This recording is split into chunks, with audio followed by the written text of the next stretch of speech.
So मी आहे आता मेकरला. मित्राची वाट पाहतोय.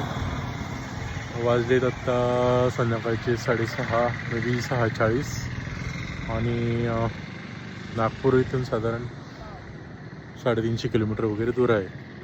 हा मला नाही आला तर ॲज युजल समृद्धीवरून येताना माझा चार्जिंग प्लॅन थोडा फसल्यासारखा वाटला, कारण की जो पॅच आहे जालना टू नागपूर और वर्धा हा खूप बेकार आहे. इथे चार्जिंग स्टेशन एकही नाही.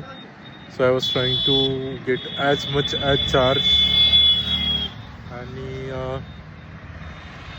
जालन्याला चार्जिंग प्लॅन फसला. I was not able to charge at all. म्हणून मी मेकरला प्लॅन केला. 87% झाल्यानंतर चार्जिंग प्लॅन फसला. But doesn't matter. माझा प्लॅन काही गाडी काही थांबणार नाही. We are not stuck. We are on schedule. त्यामुळे बघूया नागपूरवरून जायचं की नॉनस्टॉप जायचं. स्टेड्यूल. बाय.